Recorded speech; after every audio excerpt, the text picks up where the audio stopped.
ये कहानी शुरू होती है साल 1947 से। रियासती विभाग के चीफ सरदार वल्लभ भाई पटेल प्रिंसली स्टेट्स के राजाओं और नवाबों के साथ लंच पार्टीज कर रहे थे। इन पार्टीज में वो राजाओं को समझाते कि भारत को बनाने में उनका रोल कितना इम्पोर्टेंट होगा। वहीं पाकिस्तान की तरफ से ये काम कर रहे थे सरदार अब्दुल रब निश्तार, लेकिन निश्तार के पास काम करने के लिए फ्री हैंड नहीं था, क्योंकि उनके हर फैसले में मोहम्मद अली जिन्ना का इंटरफेरेंस रहता। जिन्ना जो साथ साथ इंडिया से भी बात कर रहे थे और पाकिस्तान के कॉन्स्टिट्यूशन बनाने का काम भी देख रहे थे, लंबे वक्त तक किसी भी राजा को पाकिस्तान में मिलाने के लिए राजी नहीं कर सके। वहीं सरदार पटेल लगातार रियासतों को भारत में शामिल कराते जा रहे थे। तभी एक दिन उन्हें एक लेटर मिला जिसमें लिखा था, हम पाकिस्तान में शामिल होना चाहते हैं और पाकिस्तान को बनाने में भी पूरी मदद करेंगे। ये लेटर पढ़ जिन्ना की खुशी का ठिकाना नहीं रहा, क्योंकि इसे भेजने वाले कोई और नहीं बल्कि खुद चित्राल के महतर मुजफ्फर उल मुल्क थे। चित्राल वो रियासत जो भारत को अफगानिस्तान से जोड़ती थी। उन दिनों Chitral north west frontier province का एक हिस्सा था, जहाँ के ज्यादातर लोग इस्लाम को मानते थे।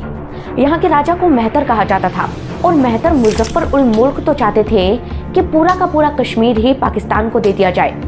उन्होंने खुद से जिन्ना को पाकिस्तान में शामिल होने का भरोसा दिया। वहीं जिन्ना के पाकिस्तान मेकिंग फंड में 40,000 रुपए का फंड भी दिया। चित्राल पाकिस्तान में शामिल होने का ऐलान करने वाली पहली रियासत बनी, जिसके बाद एक एक करके कुल 13 रियासतें पाकिस्तान में शामिल हो गईं। इस तरह टोटल 565 रियासतों में से 552 रियासतें भारत और 13 रियासतें पाकिस्तान को मिली। लेकिन सवाल आता है, क्यों? आखिर पाकिस्तान को इतनी कम रियासतें क्यों मिली? कौन कौन सी रियासतें पाकिस्तान में गईं? कैसे कश्मीर का सबसे खूबसूरत हिस्सा पाकिस्तान को मिला? कैसे बना पाकिस्तान और क्या है उसे बनाने वाली रियासतों का हाल? दोस्तों, अलग अलग रियासतों के भारत में शामिल होने की कहानी तो हम आपको पहले भी कई बार सुना चुके हैं, लेकिन आज हम आपको सुनाएंगे पाकिस्तान में जाने वाली रियासतों की कहानी, जिन्हें जानने के लिए हमें चलना होगा इतिहास के उस दौर में जब ईस्ट इंडिया कंपनी भारत में पैर जमाने की कोशिश कर रही थी।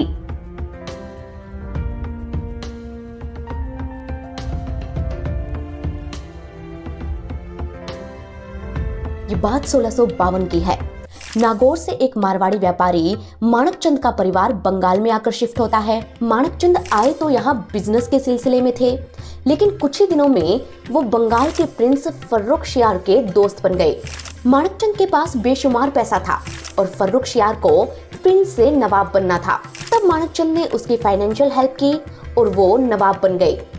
अब नवाब का बैंकर होने के कारण दूसरे लोग भी माणकचंद के यहाँ पैसा जमा कराने लगे, जिससे वो लगातार अमीर होता गया।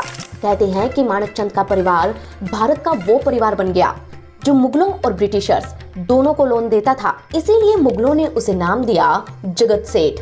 इस तरह एक सही जगह पैसा इन्वेस्ट करके जगत सेठ बेशुमार दौलत का मालिक बन गया। कहते हैं कि जगत सेठ उस दिन के बाद से ही एक टाइटल बन गया। इसके बाद बंगाल के नवाब बदलते रहे और जगत सेठ के परिवार के अलग अलग लोग उनके बैंकर बनते गए। 17वीं सदी में बंगाल का नवाब बना सिराजुद्दौला और जगत सेठ थे मेहताब चंद, जो माणकचंद की तीसरी पीढ़ी से थे। कहते हैं कि सिराजुद्दौला मनमोजी शख्स था। उसने मेहताब चंद को 30 मिलियन रुपए ट्रिब्यूट यानी कि सम्मान के तौर पर पेश करने के लिए फोर्स किया, लेकिन मेहताब चंद इसके लिए माने नहीं। तब उसने भरे दरबार में उनकी इंसल्ट की, यहाँ तक कि हाथ भी उठा दिया। कहते हैं कि इस बात से मेहताब चंद को गुस्सा आ गया और वो पहुंचे रॉबर्ट क्लाइव के पास। क्लाइव उन दिनों बंगाल में ईस्ट इंडिया कंपनी का हेड था। मेहताब चंद ने उसे सिराजुद्दौला पर अटैक करने के लिए 10 मिलियन रुपए ऑफर किए, जिससे क्लाइव हमला करने के लिए तैयार हो गया। उसने पता लगाया कि नवाब सिराजुद्दौला का सेनापति मीर जाफर खुद नवाब बनना चाहता है, इसलिए उसने मेहताब चंद से मीर जाफर को भी 10 मिलियन रुपए दिलवाने का प्रॉमिस किया। जिसके बाद दोनों ने मिलकर सिराजुद्दौला को हटाने का प्लान बनाया और 1757 में क्लाइव की आर्मी ने बंगाल पर अटैक कर दिया। तब बंगाल और ब्रिटिश आर्मी के बीच भयानक जंग हुई, जिसे इतिहास में बैटल ऑफ प्लासी के नाम से जाना जाता है। यहीं से बंगाल पर ब्रिटिशर्स का कब्जा हो गया। दोस्तों, कहते हैं कि ब्रिटिशर्स भी बहुत स्मार्ट थे, तभी तो 1798 में गवर्नर जनरल लॉर्ड वेलेस्ली एक पॉलिसी लेकर आए। उन्होंने भारत के अलग अलग रियासतों के साथ एग्रीमेंट किया, जिसमें तय हुआ कि ब्रिटिशर्स हर स्टेट में अपना एक आर्मी स्टेशन बिल्ड करेंगे और ये आर्मी उन्हें अंदर और बाहर प्रोटेक्शन देगी। इस आर्मी को मेंटेन करने का पूरा खर्चा ब्रिटिशर्स उस रियासत के राजा से ही वसूलते और बदले में उनसे वादा भी लेते कि उनकी मर्जी के बिना राजा ना तो किसी दूसरी रियासत से समझौता कर सकते और ना ही कोई अलायंस कर सकते। इस तरह भारत के खर्चे पर अंग्रेजों ने एक ऐसी आर्मी बिल्ड कर ली जो भारतीयों को ही कंट्रोल करती थी। उन्होंने हर राजा के दरबार में ब्रिटिश एजेंट बैठा दिए जिनके हिसाब से राजाओं को फैसले लेने पड़ते। देखते ही देखते 200 सालों के अपने राज में ब्रिटिशर्स ने पूरे भारत को गुलाम बना लिया और जाते जाते बंटवारे का ऐलान करके उन्होंने भारतीय नेताओं की मुसीबत को और बढ़ा दिया। भारत की तरफ से सरदार पटेल रियासतों को मनाने में अपना टाइम और एनर्जी इन्वेस्ट कर रहे थे, लेकिन चित्राल का नंबर आता उससे पहले ही यहाँ के मेहतर ने जिन्ना से पाकिस्तान में आने का वादा कर दिया। हालांकि उन्होंने ऐसा क्यों किया, इसकी कहानी सुनने के लिए आपको चलना होगा हमारे साथ पाकिस्तान के नॉर्थ वेस्ट फ्रंटियर रीजन में। ज्योग्राफिकली पाकिस्तान को 4 प्रोविंस में बांटा जा सकता है, जिनमें से नॉर्थ वेस्ट फ्रंटियर प्रोविंस में फुलेरा, दीर, स्वात, अम्ब और चित्राल 5 रियासतें आती थीं। चित्राल के ईस्ट में गिलगिट, कलाम और दीर थे, वहीं वेस्ट, नॉर्थ और साउथ 3 तरफ से ये अफगानिस्तान से घिरा था। इतिहास की माने तो बरसों पहले एक लड़ाके मोहतरम शाह ने चित्राल को ऑक्यूपाई किया। तब एक फकीर ने उन्हें कटोर का टाइटल दिया, जिसका मतलब होता है ड्रैगन। यहीं से चित्राल में कटोर डायनेस्टी की शुरुआत हुई, जहां के नवाब को मेहतर कहा जाता था। कहते हैं कि लंबे वक्त तक चित्राल के मेहतर मर्जी से राज करते रहे, लेकिन फिर आई 19वीं सदी और चित्राल के पड़ोसी कश्मीर पर डोगरा किंग्स का राज हो गया। अब डोगरा राजाओं को कश्मीर कैसे मिला, इसकी कहानी हम आपको पहले ही सुना चुके हैं। बस इतना जान लीजिए कि डोगरा राजा काफी ताकतवर थे, इसलिए चित्राल के मेहतर को उनकी सत्ता एक्सेप्ट करनी पड़ी। इतिहास बताता है कि उस दौर में ब्रिटेन और रशिया के बीच ग्रेट गेम चल रहा था। दोनों ही देश मिडिल ईस्ट, खासकर अफगानिस्तान, पर्शिया और तिब्बत पर अपना दबदबा कायम करना चाहते थे। ऐसे में चित्राल को ऑक्यूपाई करना बेहद जरूरी था, क्योंकि यह इंडिया का गेटवे था और ब्रिटेन को डर था कि कहीं चित्राल से होते हुए रशिया भारत में एंटर ना कर जाए। इसलिए उन्होंने ऑफिसर जॉर्ज डब्ल्यू हैवर्ड को यहाँ भेजा। जॉर्ज यहाँ आकर चाइना और यूएसएसआर से बॉर्डर शेयर करने वाले वीरान पहाड़ पर सर्वे करने गए, लेकिन जैसे ही वो इसके टॉप पर पहुंचे उनका मर्डर कर दिया गया। इधर 1889 में रशियन एक्सप्लोरर बोनवाटोल चित्राल विजिट पर आए, जिससे ब्रिटिशर्स की टेंशन और बढ़ गई। अब वो कैसे भी चित्राल को ऑक्यूपाई करना चाहते थे और ये मौका उन्हें मिला 1892 में जाकर। हुआ यूं कि तब चित्राल के मेहतर अमन उल हक का देहांत हो गया, जिसके बाद उनके बेटों में मेहतर बनने के लिए मारामारी शुरू हो गई। तब अफजल उल मुल्क अपने कई भाइयों का मर्डर करके खुद चित्राल का मेहतर बन गया। कहते हैं कि चित्राल के नए मेहतर का खौफ इतना था कि उसके चाचा शेर अफजल खान को अफगानिस्तान भागना पड़ा, जहां अफगानी कबीलों की मदद से उन्होंने एक आर्मी बनाई।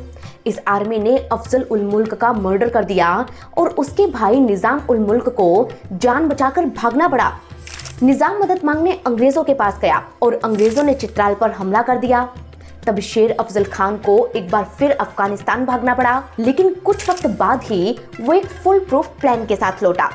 इस बार उसने निजाम के भाई अमीर उल मुल्क और जंडोल के सरदार उमरा खान को अपने साथ लिया और चित्राल फोर्ट पर कब्जा कर लिया, जिसकी खबर मिलते ही ब्रिटिशर्स ने फिर चित्राल पर अटैक किया। इस बार भी उन्होंने शेर अफजल खान को हरा दिया और अमीर उल मुल्क की हत्या करके शुजा उल मुल्क को चित्राल का नया मेहतर बना दिया। कहते हैं कि शुजा उल मुल्क ब्रिटिशर्स के पपेट थे। उन्हें कंट्रोल में रखने के लिए ब्रिटिशर्स ने चित्राल की कमान कश्मीर के हाथों में दे दी।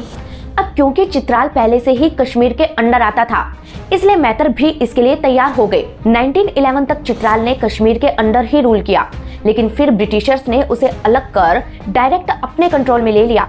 कहते हैं कि ब्रिटिश रूल में चित्राल 11 तोपों की सलामी वाला स्टेट था। सलामी स्टेट वो होते हैं जिनके रूलर का वेलकम करने के लिए उन्हें तोपों की सलामी दी जाती थी। सबसे बड़ी सलामी 101 तोपों की होती थी, जो केवल ब्रिटिश किंग को मिलती थी। फिर होती थी 31 तोपों की सलामी, जो ब्रिटिश रॉयल फैमिली, इंडिया के वॉइसरॉय और नेपाल किंग को मिलती थी। इसके बाद होती थी 21 तोपों की सलामी, जो भारत की 5 रियासतों कश्मीर, बड़ौदा, मैसूर, ग्वालियर और हैदराबाद को समय समय पर दी गई। वहीं पाकिस्तान में शामिल होने वाली महज 4 रियासतें सलामी स्टेट थीं, जिनमें कलांत को 19 तोपों की, बहावलपुर को 14 तोपों की, खैरपुर को 15 तोपों की और चित्राल को 11 तोपों की सलामी दी जाती थी। 1947 तक चित्राल ब्रिटिश इंडिया का पार्ट रहा, लेकिन जब बंटवारे का ऐलान हुआ तो वहां के मेहतर ने पाकिस्तान में जाना तय किया। वो चाहते थे कि कश्मीर भी पाकिस्तान को मिले, इसलिए उन्होंने महाराजा हरि सिंह को एक टेलीग्राम भेजा जिसमें लिखा था, भारत में जाने का फैसला चित्राल में विद्रोह को भड़का सकता है, इसलिए जल्द से जल्द उन्हें पाकिस्तान में शामिल हो जाना चाहिए। हालांकि महाराजा हरि सिंह इसके लिए नहीं माने। तब मेहतर ने इंस्ट्रूमेंट ऑफ एक्सेशन पर सिग्नेचर करके नवंबर 1947 में चित्राल को पाकिस्तान में मिला दिया। उन्होंने न सिर्फ इसके लिए 40,000 का फंड दिया, बल्कि जब पाकिस्तान ने कश्मीर पर कबायली अटैक करवाया तो उन्होंने कई सारे मुजाहिदीन लड़ाके भी पाकिस्तान की मदद के लिए भेजे थे। हालांकि उनका ये प्लान फेल हो गया और कश्मीर भारत का हिस्सा बन गया, जिसके बाद मेहतर भी दुनिया छोड़ गए और चित्राल की रियासत को पाकिस्तान ने खत्म कर दिया। वैसे तो चित्राल बेहद खूबसूरत है, लेकिन ये फेमस है कलाश के लिए। कलाश एक वैली है जहां कलाश कम्युनिटी के लोग रहते हैं। ये दार्दी लैंग्वेज बोलते हैं और खुद को सिकंदर का वंशज बताते हैं। इनके रिवाज हिंदुओं से काफी मिलते जुलते हैं। ये ऊंचे पहाड़ों पर जाकर हर दिन सनराइज देखते हैं और साल भर के त्योहारों का मुहूर्त तय करते हैं। ये रिवाज इतने खास हैं कि यूएन ने इसे नेशनल हेरिटेज घोषित किया है। इस कम्युनिटी की महिलाएं भी काफी फ्रीडम में जीती हैं। ये अपनी मर्जी से शादी कर सकती हैं, कोई उन्हें पसंद आ जाए तो लिव इन में रह सकती हैं, शादी के बाद भी पार्टनर चेंज कर सकती हैं। वो यहाँ के लोकल फेस्टिवल चौमास में पुरुषों के साथ बैठकर बांसुरी और ड्रम बजाती हैं। वही चित्राल पोलो के लिए भी फेमस है।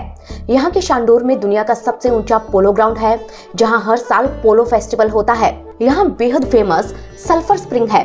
सल्फर स्प्रिंग एक झरना होता है जहाँ के पानी में नेचुरली इतना सल्फर होता है कि ये स्किन डिजीज को खत्म कर देता है। क्योंकि इस झरने का पानी गर्म है, इसलिए इसे गर्म चश्मा भी कहते हैं।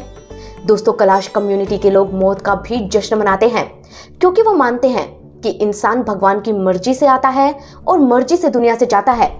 हालांकि पाकिस्तान में जाकर ये लोग परेशान हैं। बीबीसी की एक रिपोर्ट बताती है कि यहाँ के लोग फोर्सफुली कन्वर्जन और तालिबानी अटैक के कारण डरे हुए हैं और उनकी आबादी लगातार घटती जा रही है। कहते हैं कि चित्राल अफगानिस्तान के करीब है, इसलिए वहाँ जो कुछ भी होता है उसका असर चित्राल के लोगों पर जरूर पड़ता है। लेकिन पाकिस्तान को ज्वाइन करने वाली एक रियासत ऐसी भी थी जिसने अफगानिस्तान को पाकिस्तान का दुश्मन ही बना दिया था। भारत की राजधानी दिल्ली से करीब 1000 किलोमीटर दूर पाकिस्तान के नॉर्थ वेस्ट फ्रंटियर रीजन की रियासत है दीर। दीर के ईस्ट में अफगानिस्तान और चित्राल, वेस्ट में स्वात और साउथ में बाजौर एजेंसी है। इतिहास बताता है कि सदियों पहले यहाँ अलग अलग लोकल ट्राइब्स रहा करती थी। इन्हीं में से एक थी पेंडा खेल, जिसके लीडर थे इलियास खान। इलियास एक रिलीजियस लीडर हजरत बनूर के फॉलोअर थे। एक दिन बनूर ने अचानक उनसे कहा कि तुम एक राजा बनोगे, जहां तुम्हें आग की लपटों के बीच एक कटहल का पौधा मिले वही तुम्हारा राज्य होगा। कुछ दिनों बाद इलियास को वाकई ऐसी जगह मिली जहां उन्होंने एक नया शहर दीर बसाया। उन्होंने यहाँ खानते डायनेस्टी की शुरुआत की और लोगों को इस्लाम की प्रीचिंग देने लगे।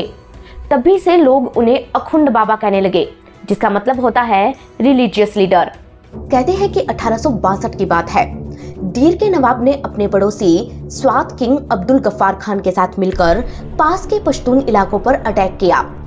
उस दौर में इन इलाकों की कंट्रोलिंग ब्रिटिशर्स के पास थी। ब्रिटिशर्स ने दीर की आर्मी को खदेड़ दिया और यहीं से दोनों की दुश्मनी की शुरुआत हो गई। दीर को ऑक्यूपाई करने के लिए ब्रिटिशर्स सही मौके की तलाश में थे और उन्हें यह मौका मिला दीर किंग की मौत के बाद। हुआ यूं कि रहमतुल्लाह खान दीर के नए राजा बने, लेकिन उन्हीं के बेटे मोहम्मद शरीफ ने रिवोल्ट कर दिया।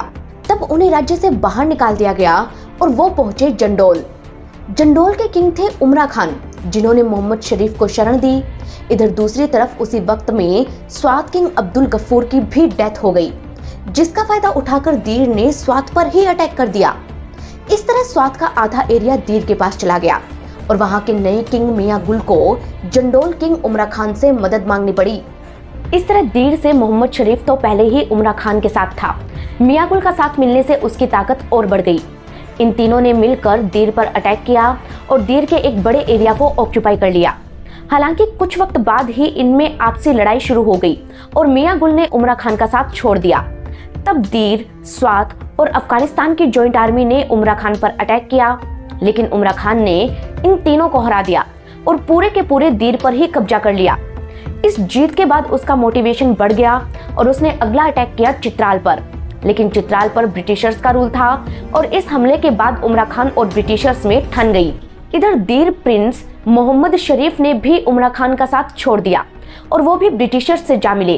तब ब्रिटिशर्स ने दीर पर हमला कर दिया। कहते हैं कि इस जंग में उमरा खान हार गया, जान बचाकर उसे काबुल भागना पड़ा। अंग्रेजों ने मोहम्मद शरीफ को दीर का राजा बना दिया और उससे सब्सिडरी अलायंस पर सिग्नेचर करवा लिए।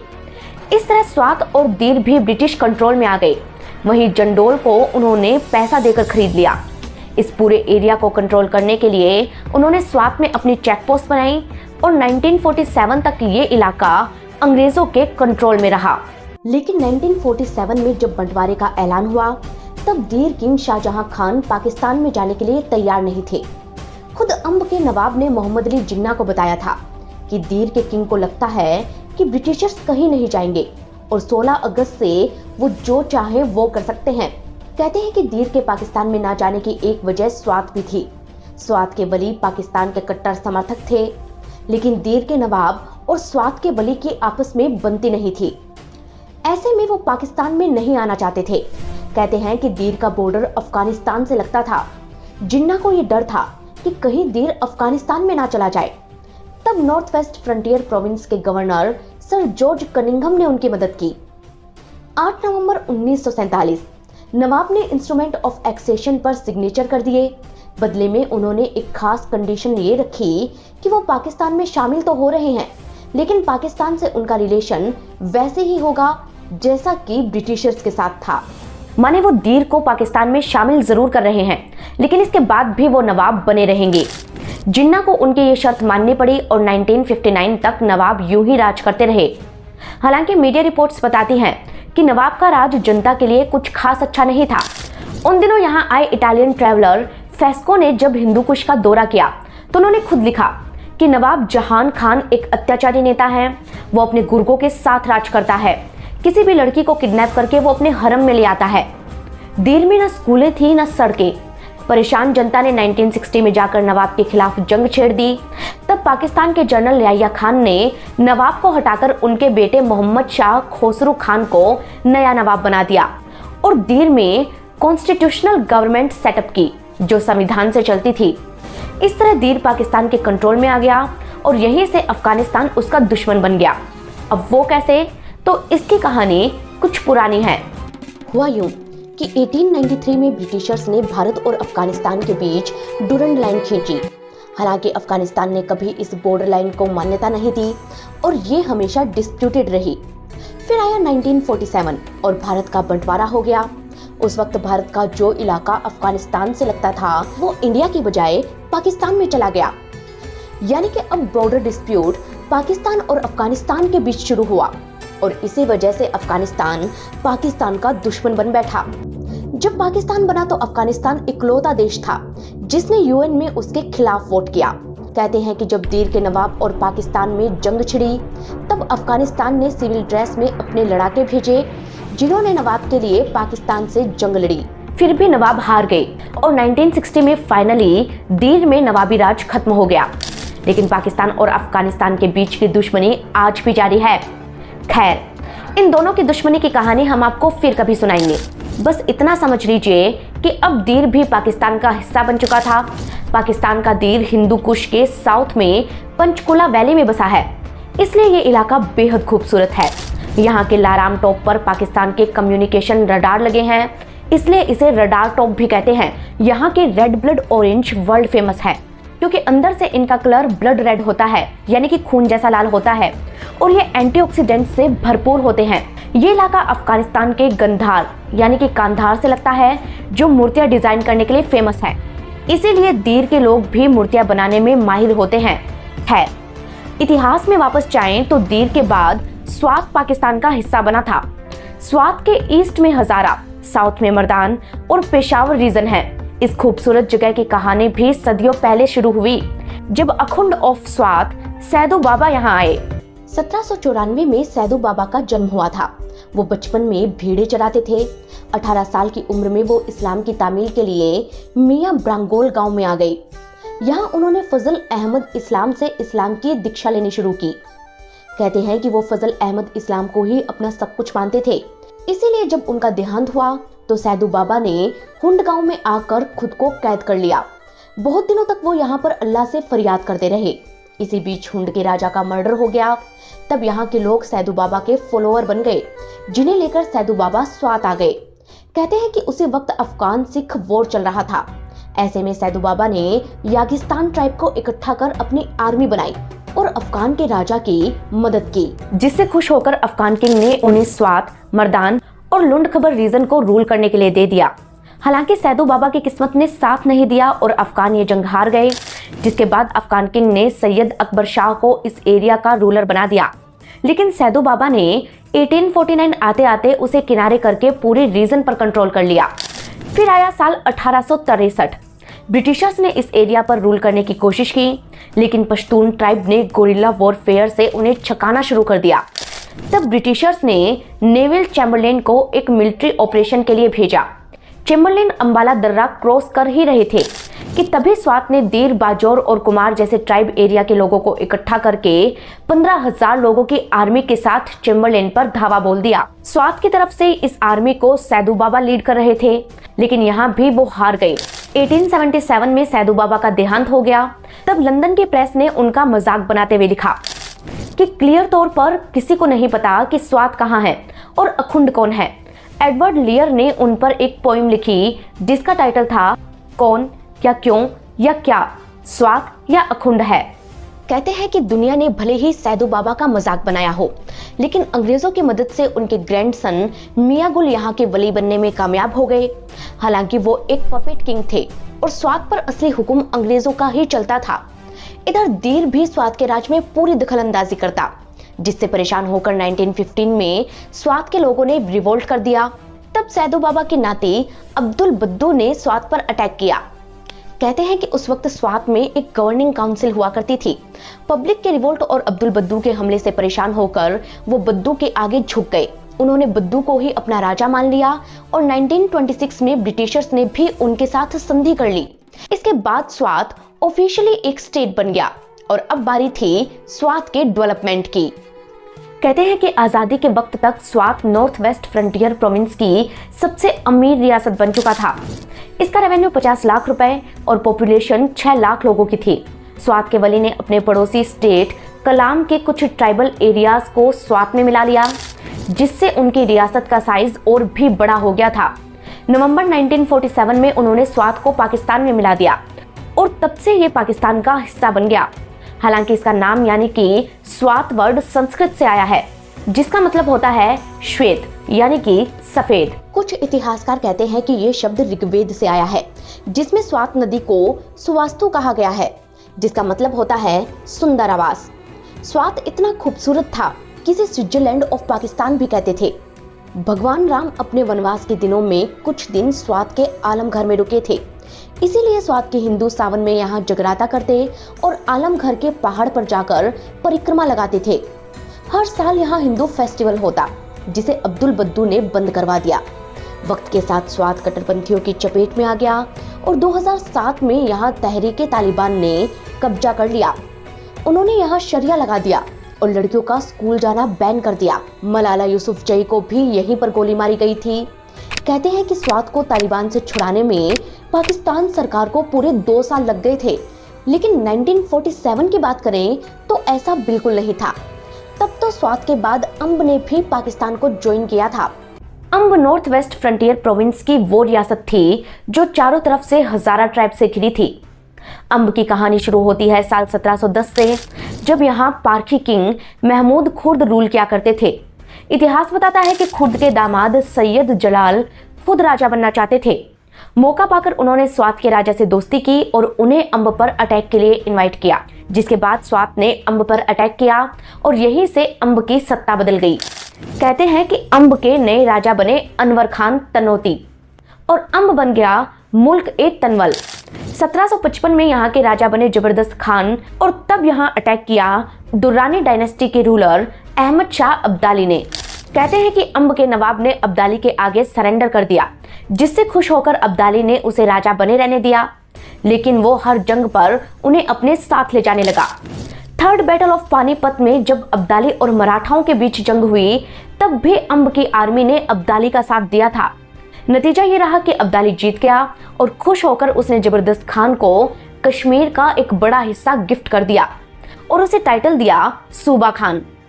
फिर आया साल 1798, नवाब खान अंब का राजा बना। कहते हैं कि तब तक सिख एम्पायर काफी स्ट्रॉन्ग हो चुका था और अंब के आधे से ज्यादा एरिया पर सिखों ने कब्जा कर लिया था। इधर अफगानियों ने भी अंब पर अटैक किया, जिसके बाद आधे से ज्यादा अंब दुश्मनों के पास चला गया। अब अंब और सिख एम्पायर में लगातार लड़ाइयां होती रही, लेकिन अंब कभी जीत नहीं पाया। हालांकि फिर वक्त बदला और 1849 में सिख एम्पायर कमजोर पड़ गया। तब ब्रिटिशर्स ने इस एम्पायर पर कब्जा कर लिया और इस तरह ब्रिटिशर्स अंब के पड़ोसी बन गए। साल 1852 की बात है। अंब में कुछ ब्रिटिश ऑफिसर साल्ट टैक्स वसूल करने आए। तब वहां के ट्राइबल लोगों ने इन ऑफिसर्स का मर्डर कर दिया, जिसके बाद अंग्रेजों का गुस्सा भड़क गया। उन्होंने अंब को अल्टीमेटम दिया कि या तो आप हत्यारों को हमारे हवाले कर दो या जंग के लिए तैयार हो जाओ। तब अंब के नवाब जहनदाद खान ने उन्हें जवाब भिजवाया कि हमारे राज्य में हम आपकी उपस्थिति का सम्मान करते हैं, पर आपकी सेना के लिए हमारा राज्य अभी भी बहुत मुश्किल है। हालांकि जल्द ही जहनदाद खान समझ गए कि अंग्रेजों से दुश्मनी सही नहीं है। ऐसे में उन्होंने ब्रिटिशर्स के सामने अपनी बेगुनाही साबित की, जिससे खुश होकर अंग्रेजों ने 1858 में अंब को एक स्टेट बना दिया। अब जहनदाद खान अंब के ऑफिशियल नवाब बन गए और उन्होंने अंब के डेवलपमेंट पर फोकस किया। अंब दरबंद पोर्ट के कारण फेमस था, जहां से देश विदेशों में भी एक्सपोर्ट होता था। मिडिल ईस्ट के फेमस ओटोमन एम्पायर से भी अंब के रिलेशन काफी अच्छे थे। तभी तो फर्स्ट वर्ल्ड वॉर में उनकी मदद के लिए अंब के नवाब ने राशन और आर्टिलरी भेजी थी। 1947 में जब आजादी का ऐलान हुआ, तब मोहम्मद फरीद खान अंब के नवाब थे। कहते हैं कि वो पाकिस्तान में जाने के लिए कुछ खास एक्साइटेड नहीं थे, लेकिन हजारा ट्राइब से घिरे होने के कारण उन्हें पाकिस्तान ज्वाइन करना पड़ा। दिसंबर 1947 में अंब पाकिस्तान का हिस्सा बन गया, जहां महज 50,000 लोग रहते थे। फिर भी इसका रेवेन्यू 42 लाख रुपए था। टोल टैक्स और लकड़ी के एक्सपोर्ट से इन्हें अच्छी आमदनी होती थी। कहते हैं कि भारत की महज 40 रियासतों के अपने डाक टिकट थे, जिनमें एक अंब भी था। अंब के पास 12,000 सैनिकों की मजबूत आर्मी थी, 300 होवित्जर तोपें थी। ये अपने हथियार भी खुद ही बनाते थे। तभी तो यहाँ के नवाबी राज को खत्म करने में पाकिस्तान को पूरे 20 साल लग गए। 1969 में पाकिस्तान गवर्नमेंट ने अंब को पूरी तरह कंट्रोल में लिया था, लेकिन तारबेला डैम बनने के बाद इसका ज्यादातर हिस्सा डूब गया। जो बचा आज वहां मानसेरा, तोड़घर और हरिपुर डिस्ट्रिक्ट बने हैं, जिनमें मानसेरा फेमस है 3000 साल पुराने शिव मंदिर के लिए। तोड़घर फेमस है ब्लैक माउंटेन के लिए, जिसे काला ढाका भी कहते हैं। 2005 में अंब में भयानक भूकंप आया था, जिसके लिए टाइम मैगजीन ने लिखा था कि ये नजारा युद्ध जैसा लग रहा है, जहां लोग अपने प्रियजनों को ढूंढ रहे हैं और हवा में मलबा उड़ रहा है। वहीं बात करें हरिपुर की, तो ये फेमस है धर्मराजी का स्तूप के लिए, जो यूनेस्को की वर्ल्ड हेरिटेज साइट भी है। कहते हैं कि अंब के बाद फुलेरा रियासत पाकिस्तान का हिस्सा बनी, जिसकी कहानी भी अंब से ही जुड़ी है। ये बात है 1828 की। अंब और सिख एम्पायर में जंग चल रही थी। तब अंब के नवाब ने अपने भाई मदद खान को फुलेरा की जागीर दे दी, ताकि वो फुलेरा से ही सिखों के खिलाफ मोर्चा खोल सकें। हालांकि अंब जब हार गया, तो फुलेरा को कश्मीर के अधीन आना पड़ा। 1889 में ये डायरेक्ट ब्रिटिश कंट्रोल में आ गया। 1919 में इसे इंडिपेंडेंट रियासत का दर्जा मिला और दिसंबर 1947 में यहाँ के नवाब अब्दुल लतीफ खान तन्नोटी ने इसे पाकिस्तान में मिला दिया। सितंबर 1950 में यहाँ के नवाब का इंतकाल हो गया, जिसके बाद फुलेरा का रजवाड़ा खत्म हो गया और पाकिस्तान ने इस पर डायरेक्ट कंट्रोल कर लिया। इस तरह चित्राल, दीर, स्वात, अंब और फुलेरा पाकिस्तान के नॉर्थ वेस्ट फ्रंटियर प्रोविंस में जा मिली, जिसमें कश्मीर का सबसे खूबसूरत हिस्सा और अफगानिस्तान का बॉर्डर भी शामिल था। तो दोस्तों, इस तरह से नॉर्थ वेस्ट फ्रंटियर की 5 रियासतें पाकिस्तान का हिस्सा बनी थी। वहीं सिंध और बलूचिस्तान पाकिस्तान में कैसे गए, इसकी कहानी हम आपको पहले ही सुना चुके हैं। बचे भी रियासतें जैसे हुंजा जहां सबसे ओरिजिनल शिलाजीत मिलता है, अमरकोट जहां अकबर पैदा हुआ था, नगर जहां से कराकोरम हाईवे गुजरता है और बहावलपुर जहां के प्रिंस के प्रेम के किस्से मशहूर थे, उनकी कहानी भी हम आपके लिए लेकर आएंगे अगर आप चाहेंगे तो। लेकिन इसके लिए आपको हमें कमेंट करके बताना होगा। साथ ही ये बताना ना भूलें कि आप हमें कहां से देख रहे हैं और हमारी ये रिपोर्ट आपको कैसी लगी। आप अपने सजेशन हमें कमेंट सेक्शन में जरूर बताकर जाएं। हम मिलेंगे आपको नई कहानी के साथ। तब तक के लिए धन्यवाद।